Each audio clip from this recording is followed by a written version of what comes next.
بسم اللہ الرحمن الرحیم قال انی لیحزننی ان تذهبوا به واخاف ان یاکلہ الذئب وانتم عنہ غافلون۔ یوسف علیہ السلام کے بھائیوں نے جب والد سے یہ درخواست کی کہ یوسف کو کل ہمارے ساتھ تفریح کے لیے بھیج دیجیے تو حضرت یعقوب علیہ السلام نے فرمایا کہ ان کو بھیجنا دو درجہ سے پسند نہیں کرتا میں۔ اول تو مجھے اس نور نظر کے بغیر چین نہیں آتا، دوسرا یہ خطرہ کہ جنگل میں کہیں ایسا نہ ہو کہ تمہاری غفلت کے وقت اس کو بھیڑیا کھا جائے۔ یعقوب علیہ السلام کو بھیڑیے کا خطرہ یا تو اس وجہ سے ہوا کہ کنعان میں بھیڑیوں کی کثرت تھی، یا اس وجہ سے کہ انہوں نے خواب میں دیکھا تھا کہ وہ کسی پہاڑی کے اوپر ہیں اور یوسف علیہ السلام کے دامن ان کے نیچے میں ان کے دامن میں ہے۔ اچانک 10 بھیڑیوں نے ان پر حملہ کیا، ان کو گھیر لیا، اور اس حملے میں ایک بھیڑیے نے مدافعت کر کے چھڑا دیا۔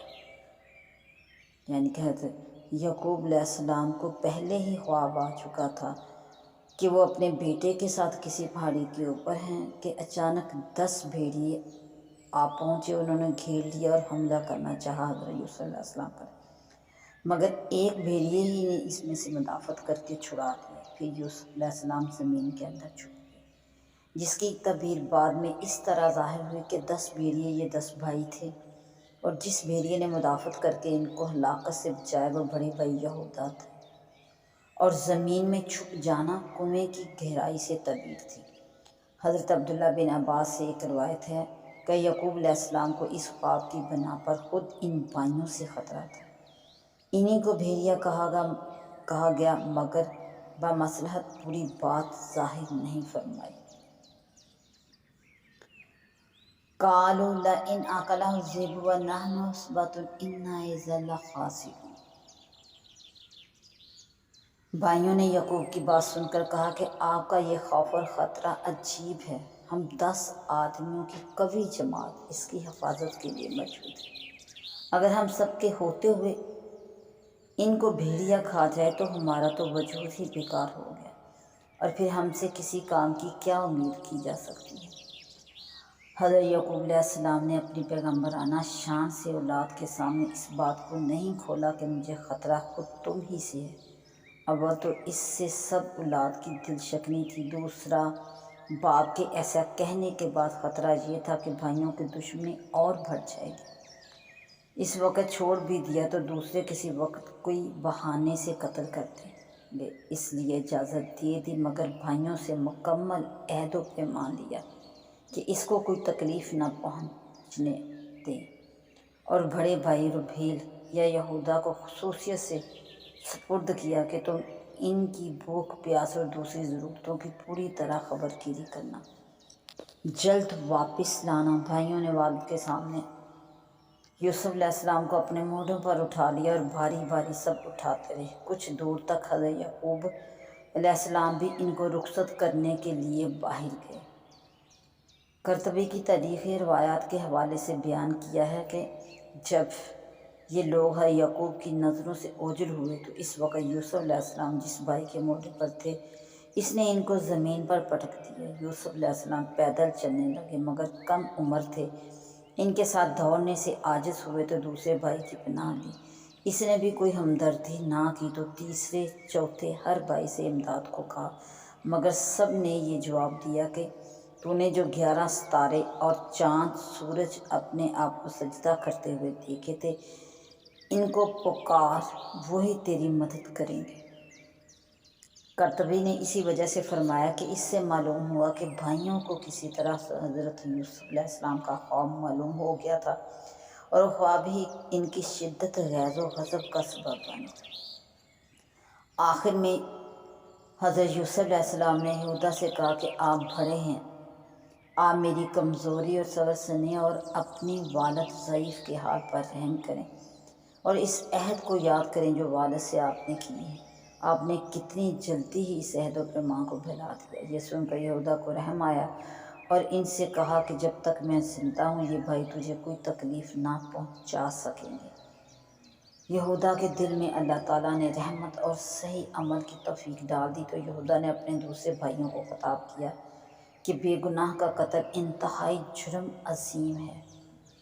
اللہ سے ڈرو اور اس بچے کو اس کے والد کے پاس پہنچا دو، البتہ اس سے یہ عہد لے لو کہ باپ سے تمہاری کوئی شکایت نہ کرے۔ بھائیوں نے جواب دیا کہ ہم جانتے ہیں کہ تمہارا کیا مطلب ہے۔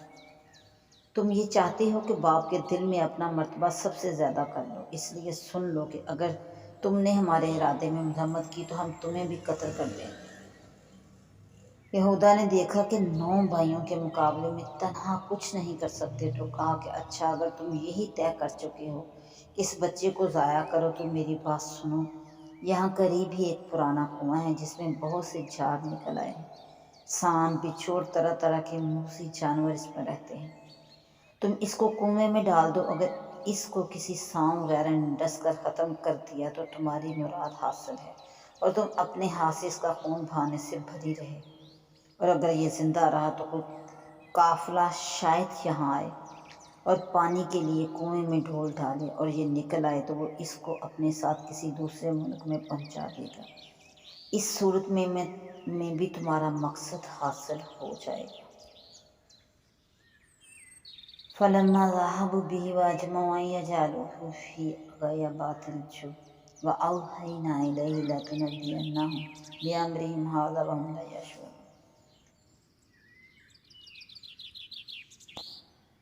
پھر جب لے کر چلے اس کو اور متفق ہو گئے، جمع ہو گئے کہ اسے گمنام کنویں میں ڈال دیں گے، اور ہم نے اشارہ کر دیا اس کو کہ تم جتاؤ گے ان کا یہ کام اور وہ تجھ کو نہ جانیں گے۔ اس بات پر سب بھائیوں کا اتفاق ہو گیا جس کا ذکر آیت میں فرمایا گیا۔ تیسری آیت میں اسی طرح آیا فَلَمَّا ذَهَبُوا بِهِ وَأَجْمَعُوا، یعنی جب یہ بھائی یوسف کو جنگل میں لے گئے اور اس پر سب کی رائے ہوئی کہ اس کو کنویں کی گہرائی میں ڈال دیں، تو اللہ تعالیٰ نے یوسف علیہ السلام کو بذریعہ وحی اطلاع دی کہ ایک دن ایسا آئے گا جب تم اپنے بھائیوں کو ان کے اس کرتوت پر تنبیہ کرو گے اور وہ کچھ نہ جانتے ہوں گے۔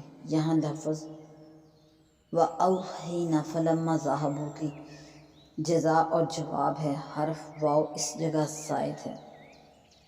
مطلب یہ ہے کہ بھائیوں نے مل کر کنویں میں ڈالنے کا عزم کر ہی لیا، تو اللہ تعالیٰ نے یوسف علیہ السلام کی تسلی کے لیے وحی بھیج دی جس میں کسی آئندہ زمانے میں بھائیوں سے ملاقات کی اور اس کی خوشخبری دی گئی کہ اس وقت آپ ان بھائیوں سے مستغنی اور بالادست ہوں گے۔ وَجَاءُوا أَبَاهُمْ عِشَاءً يَبْكُونَ، یعنی کہ روتے ہوئے بھائی اپنے باپ کے پاس شام کو پہنچے، اور رونے کی وجہ یہ بتائی کہ ہم کسی کام میں مصروف، دور میں مصروف، کسی چیز میں مصروف تھے۔ یعنی عشاء کے وقت یہ بھائی روتے ہوئے اپنے باپ کے پاس پہنچے۔ حضرت یعقوب علیہ السلام ان کے رونے کی آواز سن کر باہر آئے، پوچھا کیا حادثہ ہے؟ کیا تمہاری بکریوں کے گلے پر کسی نے حملہ کیا؟ اور یوسف کہاں ہے؟ قالوا یا ابانا انا ذهبنا نستبق، کہنے لگے اے ہمارے باپ ہم دوڑ لگانے پر لگے ہوئے تھے، اور یوسف کو ہم نے اپنے اسباب کے پاس چھوڑا، بھیڑیا آیا۔ اگرچہ آپ ہمارے اس کہنے پر یقین نہ کریں گے، ہمیں سچا نہیں مانتے۔ تو بھائیوں نے کہا یا ابانا،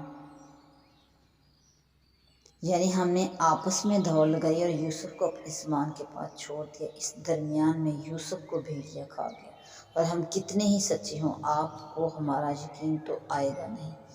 ابن عربی نے احکام القرآن میں فرمایا کہ باہمی مسابقت دوڑ شریعت میں مشروع اور اچھی خصلت ہے جو جنگ و جہاد میں کام آتی ہے۔ اسی لیے رسول کریم صلی اللہ علیہ وآلہ وسلم بنفس نفیس خود بھی مسابقت کرنا احادیث سے یا مسابقت ہے، اور گھوڑوں کی مسابقت کرانا یعنی گھوڑ دوڑ بھی ثابت ہے۔ صحابہ کرام میں سلمہ بن عقوع نے ایک شخص کے ساتھ دوڑ میں مسابقت کی تو سلمہ غالب آئے۔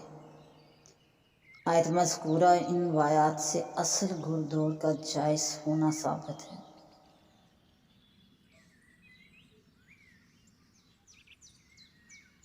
وَجَاءُوا عَلَىٰ قَمِيصِهِ بِدَمٍ كَذِبٍ، اور لائے اس کے کرتے پر لہو لگا کر جھوٹ بولا، یہ ہرگز نہیں بلکہ بنا دی ہے تم کو تمہارے جیوں نے، تمہارے نفس نے ایک بات، اب صبر ہی بہتر، اور اللہ ہی سے مدد مانگتا ہوں اس بات پر جو تم ظاہر کرتے ہو۔ یعنی یوسف علیہ السلام کے بھائی یوسف کے کرتے پر جھوٹا خون لگا کر لائے تھے تاکہ والد کو بھیڑیے کے کھانے کا یقین دلائیں، مگر اللہ تعالیٰ نے ان کا جھوٹ ظاہر کرنے کے لیے ان کو اس سے غافل کر دیا کہ کرتے پر خون لگانے کے ساتھ اس کو پھاڑ بھی دیتے، جس سے بھیڑیے کا کھانا ثابت ہوتا۔ انہوں نے صحیح سالم کرتے پر بکری کے بچے کا خون لگا کر باپ کو دھوکے میں ڈالنا چاہا۔ یعقوب علیہ السلام نے کرتا صحیح سالم دیکھ کر فرمایا، میرے بیٹو، یہ بھیڑیا کیسا حکیم اور عقل مند تھا کہ یوسف کو اس طرح کھایا کہ کرتا کہیں سے بھی نہیں پھٹا۔ اس طرح حضرت یعقوب علیہ السلام پر ان کی جال سازی کا راز فاش ہو گیا اور فرمایا، بل سولت لکم انفسکم امرا فصبر جمیل، یعنی یوسف کو بھیڑیے نے نہیں کھایا بلکہ تمہارے ہی نفوس نے ایک بات بنائی۔ اب میرے لیے بہتر یہ ہے کہ صبر کرو اور جو کچھ تم کہتے ہو اس پر اللہ سے مدد مانگو۔ یعقوب علیہ السلام نے کرتا صحیح سالم ہونے سے برادران یوسف کے جھوٹ پر استدلال کیا ہے۔ اس سے معلوم ہوا کہ قاضی یا حاکم کو فریقین کے دعوے اور دلائل کے ساتھ حالات اور قرائن پر بھی نظر کرنا چاہیے۔ وجاءت سیارۃ فارسلوا واردہم فادلی دلوہ،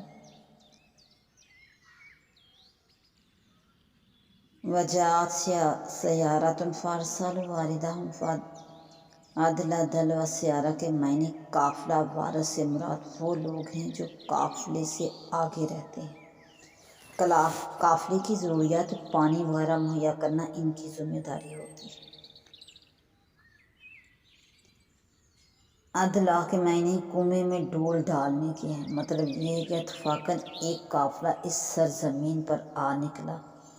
تفسیر قرطبی میں ہے کہ یہ قافلہ ملک شام سے مصر جا رہا تھا، راستہ بھول کر اس غیر آباد جنگل میں پہنچ گیا اور پانی لانے والوں کو کنویں پر بھیجا۔ لوگوں کی نظر میں یہ اتفاقی واقعہ تھا کہ شامی قافلہ راستہ بھول کر یہاں پہنچا اور اس غیر آباد کنویں سے سابقہ کرا، لیکن راز کائنات کا جاننے والا جانتا ہے کہ یہ سب واقعات ایک مربوط اور مستحکم نظام کی ملی ہوئی کڑیاں ہیں۔